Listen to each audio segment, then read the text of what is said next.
இறைத்தூதர் ஸல்லல்லாஹு அலைஹி வஸல்லம் அவர்கள் காட்டித் தந்த அடிப்படையில் நிறைவு செய்கிற நோக்கில் இங்கு அமர்ந்திருக்கிறோம். அல்ஹம்துலில்லாஹ். இந்த சந்தர்ப்பத்தில் ஒவ்வொரு மனிதனிடமும் ஏற்படுகிற பலவித மோசமான தன்மைகளாக இருக்கலாம், தீய செயல்பாடுகளாக இருக்கலாம், அது போன்ற நடவடிக்கைகளில் இருந்து ஒவ்வொருவரும் விலகி இருக்க வேண்டும், மீண்டு வர வேண்டும் என்பதை இஸ்லாமிய மார்க்கம் அதற்கான வழிகாட்டுதலை மனித சமுதாயத்திற்கு வழங்குகிறது. அதன் அடிப்படையில் இன்றைக்கு நம்மிடத்தில் ஏற்படுகிற பல்வேறு விதமான மோசமான தன்மைகளில் ஒன்றாக இருக்கிற பெருமை என்கிற ஒரு குணம் நம்மிடத்தில் ஏற்பட்டு விடக்கூடாது என்பதில் இஸ்லாமிய மார்க்கம் நமக்கு பல்வேறு வழிகாட்டுதல்களை வழங்குவதை பார்க்க முடிகிறது. முதல்ல இந்த குணம் நமக்கு எப்படி ஏற்படுகிறது என்று பார்க்கிற போது, எந்த ஒரு மனிதரை எடுத்துக்கொண்டாலும் ஏதோ ஒரு வகையில் அந்த குணத்தை கொண்டிருக்கிற ஒரு சூழலை நாம் பார்க்க முடிகிறது. இந்த ஒரு உணர்வு ஒருவர் தன்னை விட மற்றவரை தாழ்ந்தவராக கருதும் பொழுது, மற்றவர்களை விட ஏதோ ஒரு விதத்தில் தன்னை உயர்ந்தவராக கருதுகிற போது, ஒவ்வொரு தன்மையிலேயும் ஒவ்வொருவருக்கும் இடையே இது ஏற்பட்டு விடுவதை நாம் பார்க்கிறோம். நிறத்தை வைத்தோ, ஒரு பேசுகிற மொழியை வைத்தோ, தான் சார்ந்திருக்கிற குலத்தை வைத்தோ, குடும்ப பாரம்பரியத்தை வைத்தோ, பணத்தை வைத்தோ, பதவியை வைத்தோ, தான் சம்பாதித்து வைத்திருக்கிற பொருளாதாரத்தை வைத்தோ, மனிதருக்கு மனிதர் இந்த ஏற்றத்தாழ்வுகளை வைத்து பெருமை பாராட்டுகிற ஒரு தன்மை ஏற்பட்டு போய்விடுவதை நாம் பார்க்கிறோம். இப்படி எந்த விதத்தில் ஒரு மனிதனிடத்தில் பெருமை ஏற்பட்டாலும் அது அறவே தவிர்க்கப்பட வேண்டியவை என்பதை இஸ்லாமிய மார்க்கம் மிக அழுத்தம் திருத்தமாக சொல்லித் தருகிறது. மனிதர்களை அதல பாதாளமாக இருக்கிற நரகத்திற்கு தள்ளுகிற ஒரு காரியமாக அல்லாஹ்வுடைய தூதர் ஸல்லல்லாஹு அலைஹி வஸல்லம் அவர்கள் எச்சரிக்கை செய்வதையும் நாம பார்க்கிறோம். நபிகள் நாயகம் ஸல்லல்லாஹு அலைஹி வஸல்லம் அவர்கள் சொல்லி காட்டுகிற போது எவ்வளவு தூரம் இதை அழுத்தம் திருத்தமாக நபி அவங்க சொல்றாங்கன்னா, லா யதுகுலுல் ஜன்னத மன்கான ஃபி கல்பிஹி மிஸ்காலு தர்ரத்தின் கிபர். எவருடைய உள்ளத்தில் அணு அளவு பெருமை ஏற்பட்டு விடுகிறதோ அவர் சொர்க்கத்தில் நுழைய மாட்டார். அப்ப சொர்க்கத்தில் நம்மை நுழைய விடாமல் செய்கிற ஒரு காரியங்களில் ஒன்றாக இருக்கிற இந்த பெருமையை நாம் கண்டறிந்து எப்படி தவிர்ப்பது? முதல்ல பெருமை என்பதை நாம் எப்படி எடுத்துக்கொண்டிருக்கிறோம், அதை மார்க்கம் என்ன வரையறைக்குள் பொருத்துகிறது என்பதை நாம் தெரிந்து கொள்ள வேண்டும். ஏன்னா பலருக்கு அது குறித்த போதிய தெளிவு இல்லாம ஒருவருடைய நடவடிக்கைகளை, ஒருவர் தான் பெற்றிருக்கிற அந்த பொருளாதாரத்தை மையப்படுத்தி அவர் வைத்திருக்கிற பொருட்கள், அவர் அணிந்திருக்கிற ஆடை, அவர் ஏற்படுத்தி கொண்டிருக்கிற வசதி வாய்ப்புகள், இதை வைத்து இவர் பெருமை பாராட்டுகிறார், இவர் பெருமை அடிக்கிறார் என்கிற பார்வை பொதுவாக இருக்கிறது. இப்ப மார்க்கம் அதற்குரிய வரையறையை நமக்கு சொல்லித் தருகிற போது, அல்லாஹ்வுடைய தூதரிடத்துல ஒரு மனிதர் வருகிறார். கால ரஜுல், ஒரு மனிதர், இன்ன ரஜுல யுஹிப்பு ஐ யகூன சௌபுஹு ஹசனா வ நஅலுஹு ஹசனா. அல்லாஹ்வுடைய தூதரே, ஒரு மனிதர் தன்னுடைய ஆடை அழகாக இருக்க வேண்டும் என்று நினைக்கிறார், தன்னுடைய காலணி அழகாக இருக்க வேண்டும் என்று நினைக்கிறார். இது பெருமையில் படுமா, இது பெருமையில் சேருமா என்று அல்லாஹ்வுடைய தூதரிடத்தில் கேட்கிறார். அல்லாஹ்வுடைய தூதர் அதற்கு பதில் சொல்லுகிற போது, அது கூடுமா கூடாதா என்பதை தாண்டி இறைவனுக்கு மிக விருப்பத்திற்குரிய காரியம் என்பதை அல்லாஹ்வுடைய தூதர் ஒரு அழகான பதில் மூலமாக விளக்குகிறார்கள். இன்னல்லாஹ ஜமீல் யுஹிப்புல் ஜமால். அல்லாஹ் அழகானவன், மிக அழகானவன், அழகான தோற்றமுடையவன், அழகைத்தான் அவன் விரும்புகிறான். நீ உன்னிடத்தில் இருக்கிற ஆடைகளை, சிறந்த ஆடைகளை அணிய ஆசைப்படு, உன்னை அழகாக்கிக் கொள். உன்னிடத்தில் இருக்கிற சிறந்த அணிகலன்கள் அழிந்து கொள், உன்னிடத்தில் இருக்கிற விஷயங்களை, உன்னுடைய அழகான காலணிகளை அணிந்து கொள், உன்னை அழகாக்கிக் கொள். இன்னும் சொல்ல போனா மார்க்கம் இதற்கு கூடுதல் முக்கியத்துவத்தை வழங்குகிறது. ஒவ்வொரு முறை நாம தொழுமிடத்திற்கு வருகிற போதும் கூட திருமறை வசனம் நமக்கு சொல்லி காட்டுகிற போது, இந்த குல்லி மஸ்ஜித், ஒவ்வொரு முறை நாம் பள்ளிவாசலுக்கு வருகிற போதும் நம்ம அந்த ஜீனத்துக்கு, உங்களுடைய அலங்காரங்களை நீங்கள் ஏற்படுத்திக் கொள்ளுங்கள், எடுத்துக்கொள்ளுங்கள், உங்களை அலங்கரித்துக் கொள்ளுங்கள், உங்களை அழகாக்கிக் கொள்ளுங்கள் என்பதை மார்க்கம் நமக்கு சொல்லித் தருகிறது. பலர் போதிய வசதி வாய்ப்புகள் இருந்தாலும் கூட அதை காட்டிக்கொள்வதை பெருமை என்று நினைத்து அவர்கள் தங்களிடத்துல ரொம்ப மோசமான ஆடை அணிகிற, மோசமாக தன்னை வறுமையில் இருப்பவரை போன்று, அப்ப அந்த அடிப்படைய மார்க்கம் பெருமையாக பாவிக்கல. மார்க்கம் நமக்கு பெருமை என்பதை எப்படி எடுத்து சொல்லி இருக்கிறதோ அதை தவிர்க்க வேண்டுமே ஒழிய, நம்மை அழகாக்கிக் கொள்வது, நாம் நம்மிடத்தில் இருக்கிற ஹலாலான முறையில் சம்பாதித்து அதன் மூலமாக நாம் அடைந்திருக்கிற அந்த பொருளாதாரத்தை கொண்டு நாம் நம்மை அழகாக்கிக் கொள்வதோ, நாம் அழகாக இருக்க விரும்புவதையோ பெருமையில் உள்ள ஒன்றாக நினைக்க கூடாது என்பதை அழகான வார்த்தைகள் மூலமாக அல்லாஹ்வுடைய தூதர் சொன்னதோடு, பெருமை என்பதற்கான வரைவிலக்கணத்தை நபி அவர்கள் சொல்றாங்க. அல்லாஹ்வுடைய தூதர் அதை தொடர்ந்து பேசுகிற போது, அல் கிபுரு, பெருமை என்பது பத்ருல் ஹக்கி வ கம்துன் நாஸ், பெருமை என்பது மக்களை இழிவாக கருதுவதும் சத்தியத்தை நிராகரிப்பதும் தான். இந்த தன்மை தான் ஒரு இடத்துல இருந்துடக்கூடாது.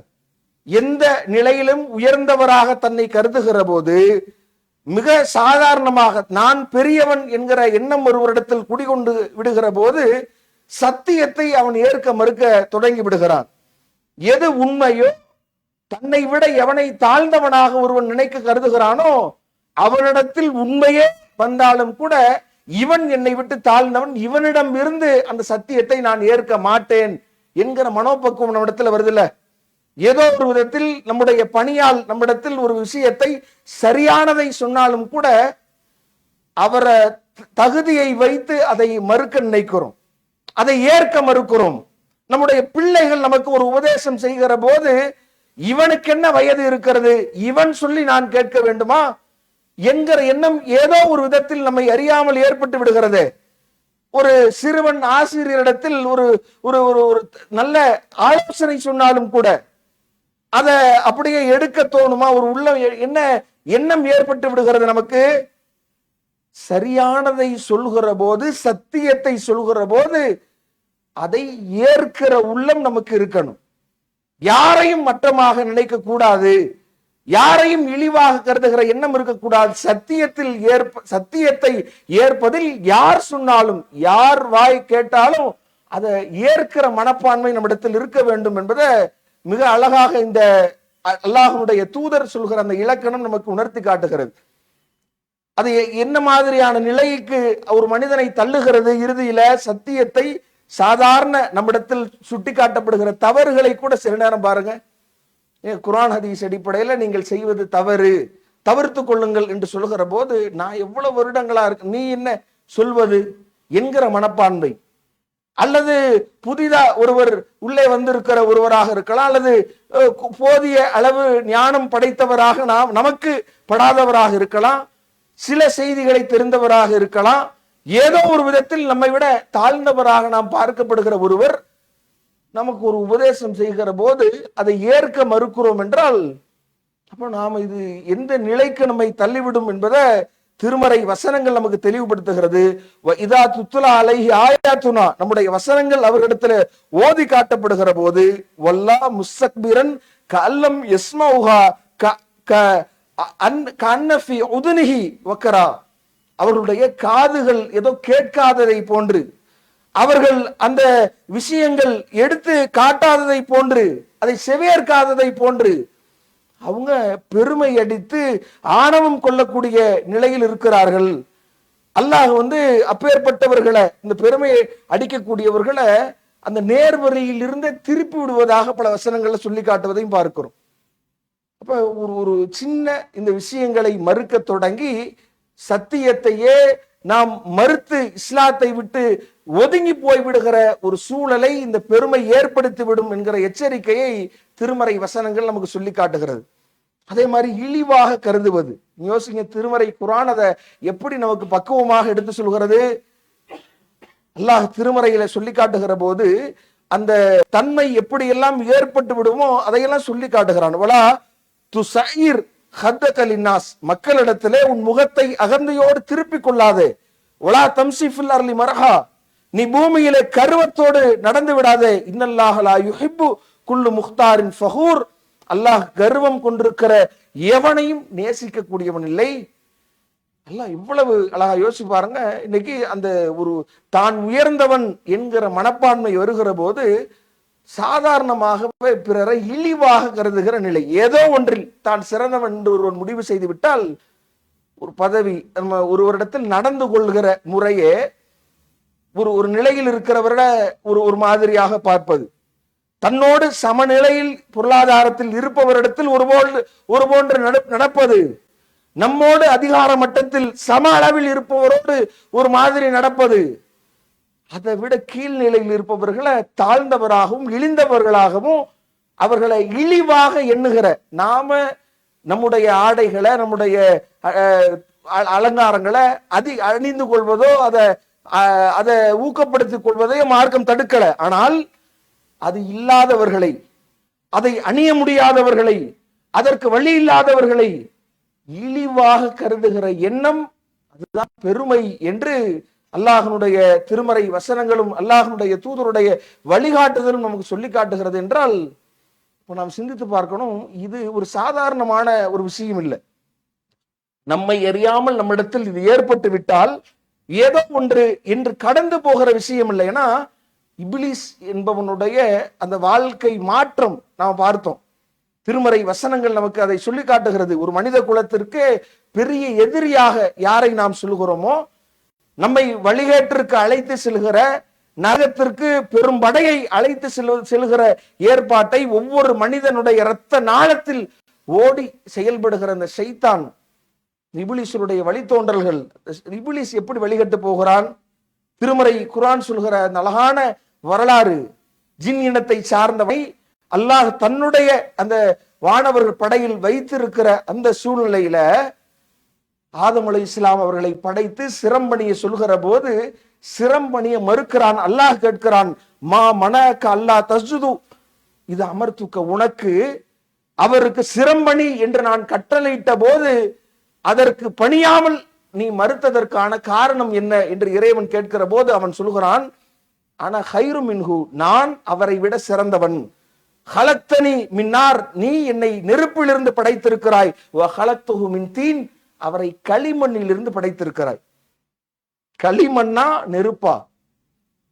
அப்ப நான் அவரை விட சிறந்தவன் என்கிற போது நான் எதற்கு பணிய வேண்டும் என்று அந்த சிந்தனை, பெருமை அடிக்கிற பண்பு அவனை வழிகெடுத்து அல்லாஹ் சொல்லி காட்டுகிறானே, அவனை இழிந்தவனாகும். ஃபஹ்ருஜ் இன்னக்கமின சாகிர், நீ இழிந்தவனாக சிறுமைப்பட்டவனாக நீ இங்கிருந்து வெளியேறு என்று துரத்தி அடிக்கப்படுவதற்கான காரணம், அவன் வழிகட்டு போவதற்கான அடிப்படை காரணம் இந்த குணம்தான். இழிவாக பிறரை கருதுவது, சத்தியத்தை மறுப்பது, சொன்னவன் யார் என்ற பார்வையை மாறி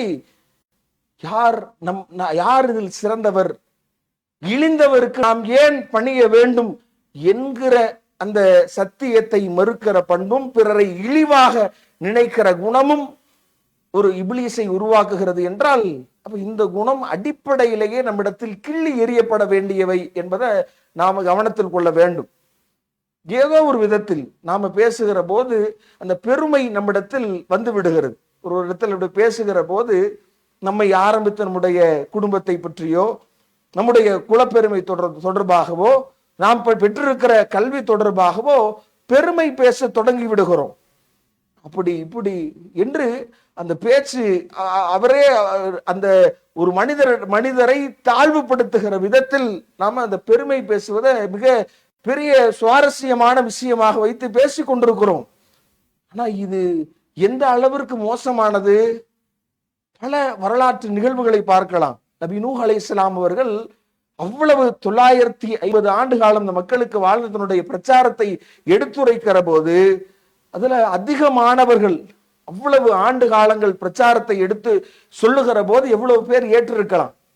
ஆனா ரொம்ப சொற்பமானவர்கள் ஏற்கிறார்கள். ஏற்க மறுத்தவர்கள் வைக்கிற வாதம் என்ன அப்படின்னா, காலல் மலஉல்லதீன கஃபரு மின் கௌமிஹி, அவர் கூட்டத்தாரில் இருந்து அந்த மக்கள், அந்த பெரும்பான்மையாக இருக்கிற அந்த பிரமுகர்கள் சொல்லுகிற காரணம் என்னன்னா, மா நராக இல்லா பஸ்வர் மிஸ்லுனா, உன்னை எங்களை போன்ற ஒரு மனிதராகவே தவிர நாங்கள் கருதவில்லை.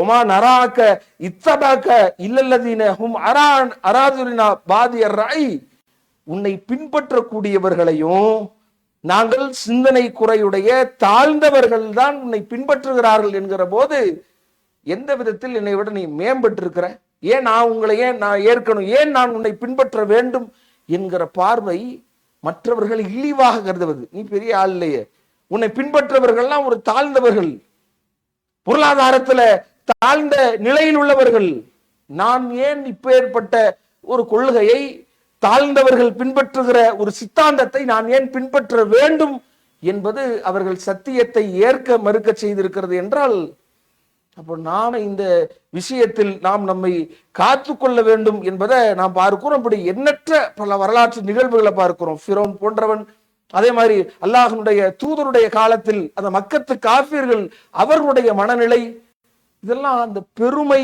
என்கிற ஒற்றை அடிப்படைதான் அவர்களை வழிகெடுப்பதற்கு அடிப்படையாக அமைந்திருக்கிறது என்றால், அந்த பெருமை என்கிற சிந்தனையை நாம மாற்ற தொடங்கணும்.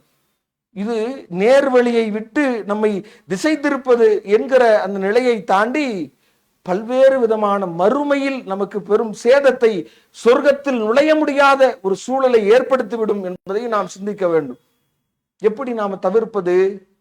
நம்மை அறியாம ஏதோ ஒரு விதத்துல ஒரு பெருமை என்கிற அந்த விஷயத்தை சரியா மார்க்கம் சொல்கிற அடிப்படையில அதை தவிர்க்கிற மனப்பான்மை நமக்கு இருக்கணும். எப்படி நாம் அதை தவிர்க்கிறது? முதல்ல அந்த நான் என்கிற எண்ணம், நீ யோசிச்சு பாருங்க. அல்லாஹ் நமக்கு வழங்கி இருக்கிற எந்த அருட்கொடைகளாக இருக்கட்டும், ஏதோ நாம அதை உயர்ந்ததாக, நாம அதை செய்து விட்டதாக, நாமே அதற்கு முழு காரணியாக இப்படி நினைக்கிற மனப்பான்மை தான் மற்றவர்களை மட்டமாக நினைக்க அந்த ஒரு அடிப்படையாக இருக்கிறது.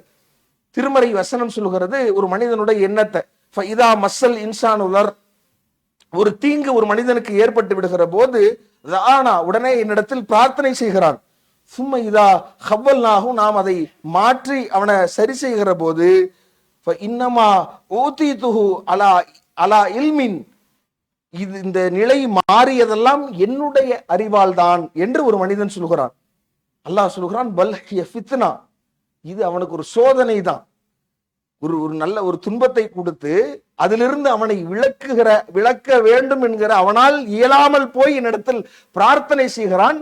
பிரார்த்தனை மூலமாக அவனுக்கு அந்த துன்பத்தை நீக்கி பலனளிக்கிற போது அந்த நேரத்தில் மீண்டும் இதெல்லாம் என்னுடைய அறிவால் தான் என்று அவன் சொல்லுகிறான் என்றால், இது அவனுக்கு ஒரு சோதனை. அந்த சோதனையில் அவன் மாட்டிக்கொண்டு இந்த நிலையில் அவன் வழிகட்டு போகிறான் என்கிற அடிப்படையை அல்லாஹ் ரப்புல் ஆலமீன் சொல்லி காட்டுகிறான் என்றால், நாம் இந்த சிந்தனை இருக்கணும். எதுவுமே ஒரு கட்டத்துல பார்க்கிறோம், நாம ஒரு கல்வி என்பது, அந்த கல்வி நமக்கு ஒரு பெருமை என்கிற நிலைக்கு, எதுவாக இருந்தாலும் நான் தான் திட்டமிட்டேன், நான் தான் முயற்சித்தேன், நான் தான் அதை செய்வதற்கு அயராது உழைத்தேன், நான் தான் வெற்றி அடைந்தேன் என்கிற அந்த மனப்பான்மை எப்படி போய் முடிகிறது? அதுல படைத்தவனை நீங்க யோசிச்சு பாருங்க. எத்தனையோ உலகத்துல எந்த திட்டமிட்ட அனைவரும் வென்றது கிடையாது. எத்தனையோ முயற்சியில் இறங்கியவர்கள் தோல்வியை சந்தித்திருக்கிறார்கள். கடும் முயற்சிகளை செய்தவர்கள் எல்லாம் இன்றைக்கு அந்த முயற்சிக்கு ஏற்ற சூழ்நிலையை அவர்கள் எதை நோக்கி பயணித்தார்களோ அதை அடைய முடியாத நிலையில் நிற்கிறார்கள்.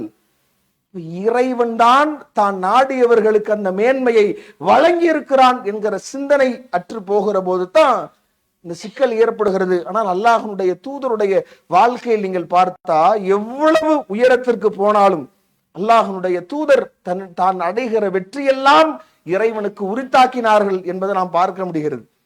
நபிகள் நாயகம் ஸல்லல்லாஹு அலைஹி வஸல்லம் அவர்கள் தன்னால் நடந்த எவ்வளவோ பல விஷயங்களை, உதாரணத்திற்கு நாம் அறிந்து வைத்திருக்கிற செய்தி, அல்லாஹ்வுடைய தூதர் ஒரு யூத சிறுவனுக்கு தன்னிடத்தில் பணியாற்றிய யூத சிறுவன் நோயுற்று கடக்கிற போது அல்லாஹ்வுடைய தூதர் அவர் அருகாமையில் அமர்ந்து அவரை நலம் விசாரிக்க செல்கிறார்கள்.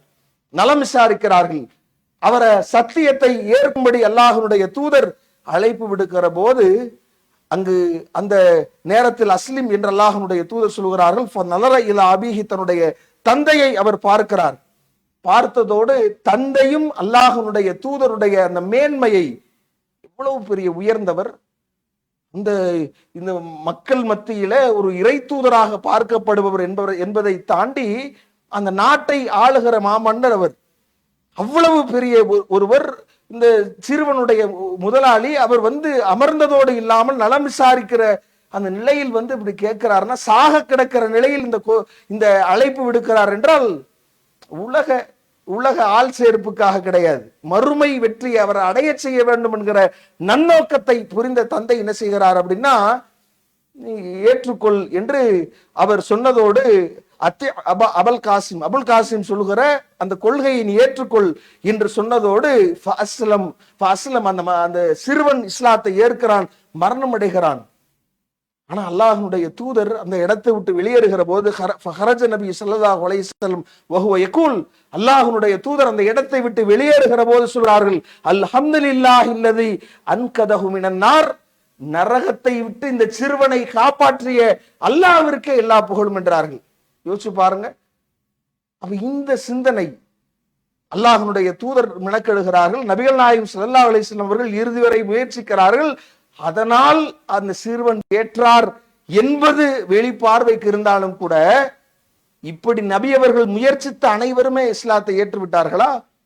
தன்னுடைய பெரிய தந்தை அபு தாலிப் அவர்கள் தனக்கு எவ்வளவோ வகையில் தான் அந்த மக்கள் மத்தியிலே, மக்கத்து காஃபிர்கள் மத்தியிலே இந்த சத்தியத்தை பகிரங்கமாக எடுத்து சொல்லுகிற போது சொன்ன அனைவரும் நசுக்கப்படுகிறார்கள், அடி உதைக்கு உள்ளாக்கப்படுகிறார்கள்.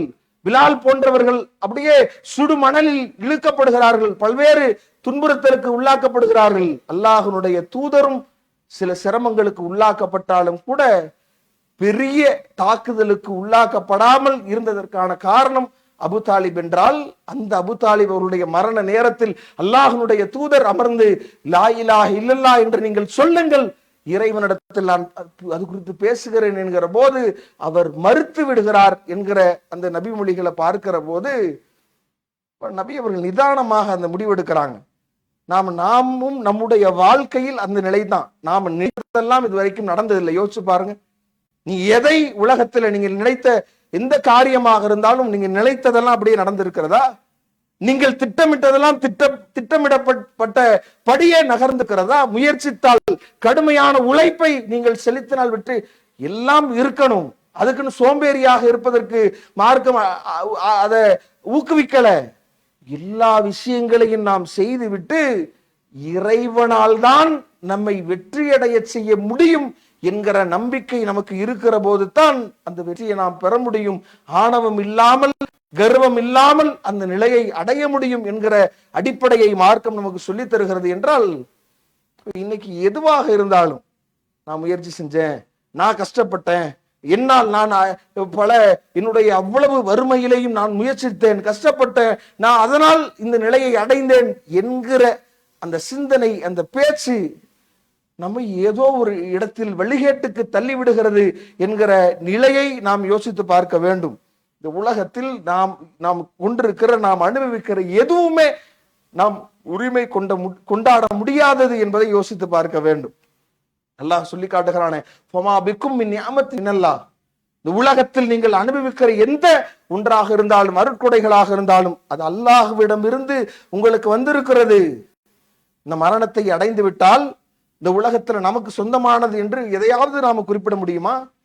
இது எனக்கு சொந்தமானது, இந்த ஒரு பதவி எனக்கு சொந்தமானது, இந்த பொருளாதாரம் எனக்கு சொந்தமானது. உலகத்தில் கண்கூடாக அதற்கு எதிரான பல நிகழ்வுகளை அன்றாடம் சந்திக்கிறோமே. பதவிகள் பறிபோய் விடுகிறது, செல்வாக்கு ஒரு நாளில் சிதைந்து போய் விடுகிறது, பெரும் பொருளாதாரம் இல்லாமல் தெருவில் நிற்கிற நிலை ஏற்பட்டு விடுகிறது. எதுவும் ஒரு நிலைக்கு தலைகீழாக மாறிவிடும். மரணம் நாம் நினைக்காத நேரத்தில் நம்மை அரவணைத்துக் கொள்ளும் என்கிற போது எதை வைத்து நாம பெருமை அடிக்க முடியும்? யோசிச்சு பாருங்க. இது என்னுடையது என்று நினைப்பதற்கு எது தகுதியானது? இன்னா லில்லாஹி வ இன்னா இலைஹி ராஜிஊன். அவனிடத்து இன்னா லில்லாஹி, நாமே அவனுக்குரியவர்கள், அவனிடத்தில் திரும்ப செல்ல இருக்கிறோம் என்கிற அடிப்படையை மார்க்கம் சொல்கிற போது எதற்கு நாம் உலகத்தில் நாம் உரிமை கொண்டாட முடியும்? இது என்னுடையது என்று நாம் பேசுவதற்கு எது தகுதியானதாக இருக்கும்? இன்னும் அல்லாஹ் நாடியபடித்தான் நடக்கும் என்பதை பல நிகழ்வுகள்ல அல்லாஹனுடைய தூதர் சொல்லி காட்டுகிற நிலையை நாம் பார்க்கிறோம். நபி ஸல்லல்லாஹு அலைஹி வஸல்லம் அவரிடத்துல அல்பா என்கிற ஒரு ஒட்டகம் இருக்கிறது. அந்த ஒட்டகம் பார்க்கிற போது எல்லா பந்தயத்திலையும் அதை வேறு எவராலும் முந்த முடியாது. அந்த மாதிரியான நிலையில் அல்லாஹனுடைய தூதர் அதை வைத்திருக்கிறார்கள். அப்போ ஒரு கிராமவாசி ஒரு 6 வயதுக்குட்பட்ட ஒரு ஒட்டகம் மீது வந்து அல்லாஹனுடைய தூதருடைய அந்த ஒட்டகத்தை முந்தி விடுகிறது. இன்னைக்கு இதெல்லாம் நாம பார்க்கிற போது ஒரு சாதாரண ஒரு அரசியல்வாதியுடைய காரை முந்தி ஒன்னு போயிட்டு அங்க நடக்கிற நிகழ்வுகள், அங்கு நடக்கிற கெடுபிடிகள், இதெல்லாம் நாம் இன்றைக்கு உலகத்துல பார்க்கிறோம்ல. ரசூலுல்லாஹி ஸல்லல்லாஹு அலைஹி வஸல்லம் அவங்க அதை சாதாரணமாக இது முஸ்லிம்களுக்கு ஒரு மன வருத்தத்தை அளிக்கிறது. அல்லாஹ்வுடைய தூதருடைய ஒட்டகத்தை இன்னொருவருடைய ஒட்டகம் வந்து ஜெயித்து விடுகிறதா என்கிற அந்த ஒரு மனநிலை ஏற்படுகிறது. ஆனா அல்லாஹ்வுடைய தூதர் அங்கு சொல்லி காட்டுகிறார்கள், அந்த மக்களுக்கு மத்தியில உலகில எதுவும் உயர்ந்து விடுகிற எந்த பொருளாக இருந்தாலும் அதை கீழே கொண்டு வருகிற அது அல்லாஹ்வுடைய நியதி. எதுவுமே உலகத்தில் அப்படித்தான், அல்லாஹ் அப்படித்தான் அந்த நியதியை ஏற்படுத்தி இருக்கிறான் என்று அல்லாஹ்வுடைய தூதர் ஸல்லல்லாஹு அலைஹி வஸல்லம் அவர்கள் சொல்லி காட்டுகிறார்கள். என்றால் நாம அந்த ஒரு மனப்பான்மை இருக்கணும். எதுவுமே இந்த உயர்ந்த நிலையில்தான் இருக்கும். நாம நம்முடைய சிந்தனையால், நம்முடைய பார்வையால், முயற்சியினால், நாம் முடிவெடுத்ததால், நம்முடைய உழைப்பால் என்னால் என்னால் என்னால் என்கிற சிந்தனை நம்மை ஒன்றுமில்லாமல் ஆக்கிவிடும் என்பதை நாம நினைத்து பார்க்க வேண்டும். உண்மையில் பெருமை அடிப்பதற்கு தகுதி இருக்கிறதா? ஏன் அல்லாஹ் வந்து இந்த பெருமை தன்னுடையது என்று சொல்லி காட்டுகிறான் என்றால், அல்லாஹ்வால் உள்ள எதுவுமே நம்முடையது இல்லை என்கிற போது அதைத்தான் அல்லாஹ்வுடைய தூதர் ஸல்லல்லாஹு அலைஹி வஸல்லம் அவர்கள் சொல்லி காட்டுகிற போது அல் இஸாரஹு வல் கபாய், அல்லாஹ் பெருமை என்பது அல்லாஹ்வுடைய அந்த கண்ணியம் என்பது அல்லாஹ்வுடைய கீழாடை, பெருமை என்பது ரிதாவு அல்லாஹ்வுடைய மேலாடை. அது அல்லாஹ்வுடையது. ஃபமன் யுனாசியஹு அதப, யார் என்னோடு போட்டியிடுகிறார்களோ, அதை தான் உரிமை கொண்டாடுகிறார்களோ அவர்கள் வேதனை செய்யப்படுவார்கள் என்று அல்லாஹுக்குரிய ஒரு அடிப்படையாக அதை சொல்லி காட்டுகிறான். என்றால் அப்ப நாம இந்த விஷயத்துல பொதுவாகவே நம்மிடத்தில் அந்த பெருமை ஏதோ ஒரு விதத்தில் வந்து ஏற்படுகிற போதெல்லாம் பலரும் இப்படி அழிக்கப்பட்டிருக்கிற நிலையை நாம் பார்க்கிறோம். வரலாறுகளை நீங்க பார்க்கிற போது சின்ன விஷயங்கள்ல அந்த பெருமை நம்மிடத்தில் எங்கெல்லாம் குடிகொண்டு விடுகிறதோ. அல்லாஹ் வந்து மூசா அலைஹிஸ்ஸலாம் அவருடைய சமுதாயத்துல காரூன் என்கிற ஒருவனுக்கு பெரும் அந்த பொருளாதாரத்தை அல்லாஹ் கொடுத்திருந்தான். எந்த அளவிற்கு அப்படின்னா, அவனுடைய அந்த ஹசானாக்களுடைய சாவிகளை சுமப்பதற்கு பெரும் படை தேவைப்படும் என்கிற அளவிற்கு அல்லாஹ் வழங்கி இருந்தாலும் அவனிடத்தில் அது தன்னால் அதை சம்பாதித்ததாக, தன்னுடைய அறிவால் அதை பெற்றதாக அவன் நினைக்கிற போது அவன் ஒன்றுமில்லாமல் போனான், பூமியில் புதை உண்டானான் என்று திருமறை வசனங்கள் சுட்டிக்காட்டுகிறது. என்றால் அல்லாஹ்வுடைய தூதர் இன்னும் நபி மூசா அலைஹிஸ்ஸலாம் அவர்களுக்கே ஒரு சோதனையாக அல்லாஹ் மூசா அலைஹிஸ்ஸலாம் ஒரு இடத்துல கேட்கப்படுகிறது. நபி மூசா அலைஹிஸ்ஸலாம் அவர்கள் அந்த பனு இஸ்ரவேலர்களிடத்துல உரையாற்றி கொண்டிருக்கிற போது நபி மூசா அலைஹிஸ்ஸலாம் இடத்துல கேட்கப்படுகிறது, ஐயுன் நாசி அலமு, மக்களிலேயே மிக அறிந்தவர் யார் என்று கேட்கப்படுகிறது. ஒரு சாதாரண ஒரு கேள்வியாக நபி மூசா அலைஹிஸ்ஸலாம் அவர்கள் அந்த கேள்விக்கான பதிலை அளிக்கிறார். வஹி செய்தியை பெறுகிற இறைவனிடமிருந்து ஒரு வானவர் மூலமாக தொடர்பில் இருக்கிற ஒருவர் தான் நன்கறிந்தவராக இருக்க முடியும் என்று தன்னை தான் நன்கறிந்தவர் என்று சொல்லுகிற போது அல்லாஹ் உன்னை விட சிறந்தவர் இருக்கிறார் என்று ஹிலர் என்கிற அந்த நல்லடியாரை சந்தித்து அவரிடமிருந்து கல்வி பெறுவதற்கு அல்லாஹ் அனுப்புகிற வரலாற்றை திருமறையிலையும் நபிமொழிகளையும் நாம் பார்க்கிறோம். என்றால் யாரும் யாரை விட சிறந்தவர் என்று கருதுகிற மனப்பான்மை அது தவறானது. நாம் நம்மிடத்தில் ஒருபோதும் எந்த விதத்திலே நாம சில நேரம் அந்த பொருளாதாரத்தை தான தர்மம் செய்கிற போது நம்மிடத்தில் அந்த எண்ணம் ஏற்பட்டு விடுகிறது. வாங்குபவர் தாழ்ந்து இருக்கிறார் என்கிற போது நாம் அவரிடத்தில் நமக்கு தோல்வாக அவர் நடக்க வேண்டும், நன்றி உணர்வோடு இருக்க வேண்டும் என்கிற உணர்வை நாம் பெற துடிக்கிறோம். நாம் ஒரு நன்மை இறைவனுக்காக தூய உள்ளத்தோடு செய்ய இருக்கிற நன்மைகள் இந்த பெருமை குறிக்கொண்டு விடுகிறதை யோசிச்சு பாருங்க. இன்னும் ஒரு சில தினங்கள்ல ஹஜ் பெருநாள் வரப்போகிறது. அந்த நேரத்தில் இப்பயிலிருந்து அந்த ஆடுகள் வாங்குகிற அந்த மனப்பான்மை இந்த மக்களுக்கு ஒரு அமலை இறைவனுக்காக தூய உள்ளத்தோடு செய்யப்பட வேண்டிய அந்த உதூகியால அல்லாஹ்விற்காக அறுத்து பலியிடுகிற அதுல என்ன ஏற்படுது? அல்லாஹ்வுக்காக ஒரு பொருளாதாரத்தை செலவிட்டு அதை வாங்கி இறைவனுக்காக மட்டும் அறுக்கிற மனப்பான்மை வேண்டிய அந்த இடத்துல அதுல பெருமை வருதுல்ல. யாருடைய ஆடு, யாருடைய அந்த பிராணி பெரியதாக இருக்கிறது, கொம்புகள் எப்படி இருக்கிறது, எவ்வளவு திடகாத்திரமாக இருக்கிறது, கொண்டு போய் வீட்டு வாசல்ல நிறுத்தணும், சில மாதங்கள் அப்படியே கட்டி போட்டு அதன் மூலமாக கடன் வாங்கியாவது அதை செலுத்தணும், அதை மக்களுக்கு பிறருக்கு காட்ட வேண்டும் என்று நன்மை சம்பாதிக்க வேண்டிய ஒன்றை நம்முடைய மறுமை வாழ்க்கையை அழித்து விடுகிற பெருமை கொள்கிற விஷயமாக அதை மாற்றி விடுகிறோம் என்கிற போது கவனம் வேண்டும்.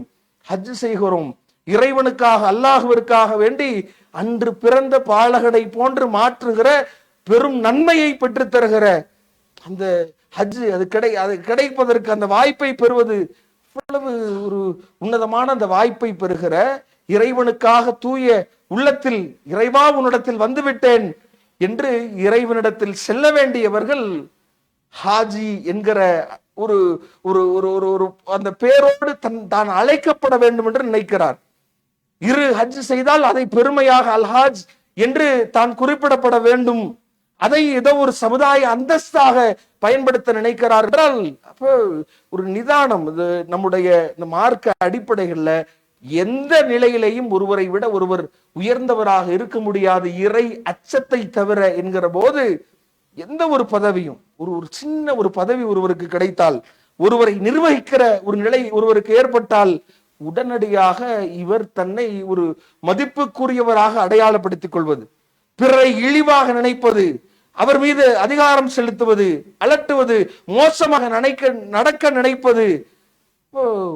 இறைவனுக்கு முன்னால் நாம் எவ்வளவு சிறுமையானவர்கள், இறைவன் நம்மோடு எப்படி பேரன்பு செலுத்துகிறான், பெருமை அடிக்க தகுதியான அவனே நம்மிடத்தில் கண்ணியத்தோடு இறைவன் ரஹீமாக ரஹ்மானாக நம்மிடத்தில் நடக்கிறான் என்கிற போது அத்தகைய குணப்பண்பு நம்மிடத்தில் ஒவ்வொருவரிடத்திலையும் மிளிர வேண்டும். அந்த கர்வமும் ஆணவமும் அகம்பாவமும் நம்மிடத்தில் அறவே இருந்துவிடக் கூடாது என்கிற அடிப்படையை சொல்லி முடிக்கிறேன். வாஹிர்தாவன் அல்ஹம்துலில்லாஹி ரப்பில் ஆலமீன். அன்பிற்குரிய சகோதரர்களே, கடந்த உரையில இந்த பெருமை என்பது நம்மை நரகில் கொண்டு போய் சேர்த்து விடும் என்கிற சில அடிப்படைகளை நாம பார்த்திருந்தோம். இத இன்னும் அழுத்தம் திருத்தமாக திருமறை வசனங்களும் நபிமொழிகளும் நமக்கு சொல்லி காட்டுகிற போது அந்த பெருமை அடித்தவர்கள் அவர்களுக்காகத்தான் அல்லாஹ் அந்த நரகத்தையே தயாரித்து வைத்திருக்கிற ஒரு நிலையையும், பெருமை அடிக்காதவர்களுக்குத்தான் அந்த சொர்க்கத்தை அல்லாஹ் ஏற்படுத்தி வைத்திருப்பதாகவும் திருமறை வசனங்கள் நமக்கு சொல்லி காட்டுவதை நாம பார்க்கிறோம்.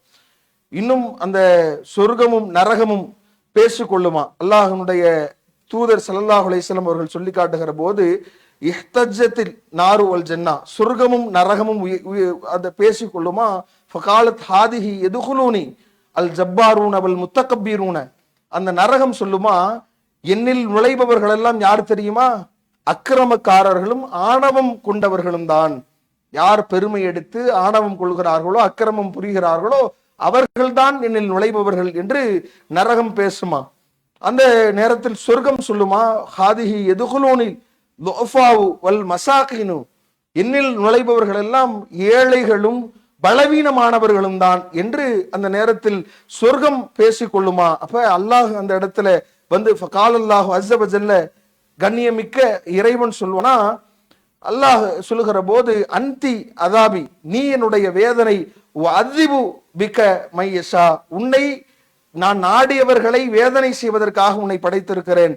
அதே மாதிரி சொர்க்கத்தை குறிப்பிட்டு அல்லாஹ் சொல்லுகிற போது அந்தி ரஹ்மத்தி, நீ என்னுடைய அருள், உன் மூலமாக அர்ஹமு பிக மையஷா, உன் மூலமாக நாடியவர்களுக்கு நான் அருள் புரிகிறேன் என்று சொல்லி நீங்க உங்களுடைய ஒவ்வொருவரையும் நீங்கள் சொன்ன மாதிரி நிரப்பிக் கொள்ளுங்கள் என்று இறைவன் சொல்வானா.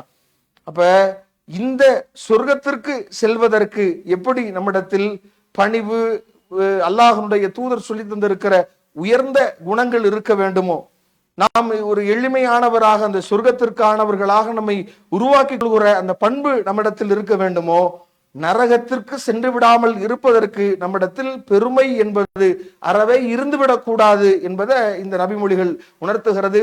அதற்கு ஏற்ப நம்முடைய வாழ்க்கையில் எந்த விதத்திலையும் அணு அளவு பெருமையற்றவர்களாக நம்முடைய வாழ்க்கையை அமைத்து அதன் மூலமாக சூனம் செல்கிற நல்வாய்ப்பை இறைவன் நம் அனைவருக்கும் தந்தல் உருவானாக என்று கூறி முடிக்கிறேன். வாஹிர் தஅவானா அல்ஹம்துலில்லாஹி ரப்பில் ஆலமீன்.